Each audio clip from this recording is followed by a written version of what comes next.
Welcome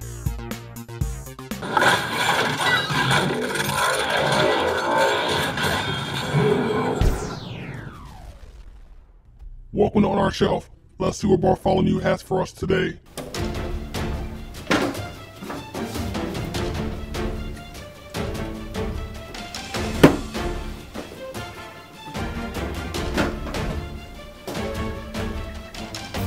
We have Grimlock from Transformers. Big deal. Thanks RoboCop for doing the introduction. So we have Grimlock from Transformers, recommended for ages 8 and up. Here's the box it comes in, and on the back of the box it says, he has battled countless enemies across the universe, never concerning himself with trophies, only victories. He has proven difficult to capture and nearly impossible to defeat. When an enemy does manage to get the best of him, it's never long for uncaged and unleashed Grimlock is concerned with only one thing: vengeance against those who try to control him.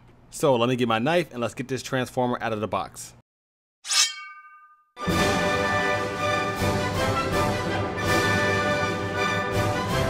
So inside the box you get this step-by-step guide on how to transform Grimlock into a Dinobot.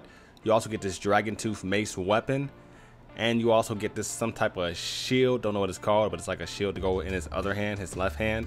And of course you get Grimlock the robot himself. And my first impressions of him, because this is how you get him when you get him out of the box, is that it's a great looking robot. He's very flashy, lots of chrome all over him. From these angles he actually looks fairly detailed, so I'm actually impressed with the design of this robot in the robot mode. I actually think he looks better than Optimus Prime. While still a good looking figure, Optimus Prime looks too clunky to me. You can obviously tell he's a truck. He has tires all on the back of him, whereas for Grimlock the only giveaway to me is his shoulder pads. You can see that that's clearly a dinosaur head. I just think this robot does a little bit better job at being his other half. Now as far as his weapons go, this right here is the Dragon Tooth Mace. When he's in dino mode, this is the dinosaur's tail. This right here goes on his left arm. It looks like some type of shield, not exactly sure what it is, but when he's in dinosaur mode, this is also part of the tail. As far as articulation goes, this robot has quite a bit, so he's pretty posable. He bends at the knee, his leg rotates around, feet go up and down, legs rotate around, legs spread out. His arms are very posable as well. They move in all different type of directions at the elbow, at the shoulders.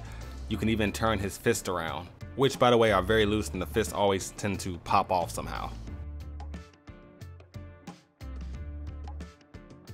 And there's a few more pieces that rotate as well, like his head goes back and forth, his shoulder pads go up and down, and there's a flippity flap piece on his back, but I'm not sure if you'll move those pieces around too much. Now as far as transforming him into a Dinobot, the manual claims that those 18 steps total. I don't know if that's true or not. The manual wasn't very helpful to me. I found it to be kind of difficult to do that, but I got it done. Here it goes.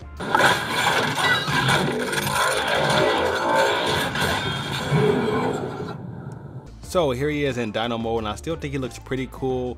I did find myself second guessing quite a bit whether or not I had him completely finished, because there's a few awkward looking spots, especially on the bottom of him, but they say this is how it's supposed to be done, so I guess it's done.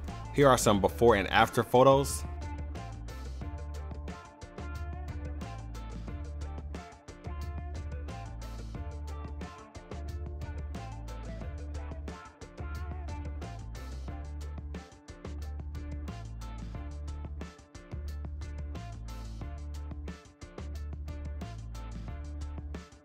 Now as far as articulation goes in dino mode, his shoulders and elbows are posable. He moves at the hips, knees, and feet. His mouth opens and closes, and his head goes up and down. So here is one more close-up look at him in dino mode. You can take a look at the detail of him. And you should also know that he does stay together pretty well in dino mode if you're playing around with him, like moving his legs back and forth or fighting with other action figures.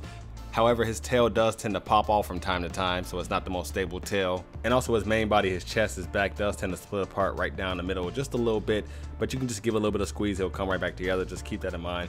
Other than that, it's a pretty stable toy. Pieces aren't completely falling off of it. His tail's the worst in my opinion though. It does tend to pop off a little bit more than I like it to.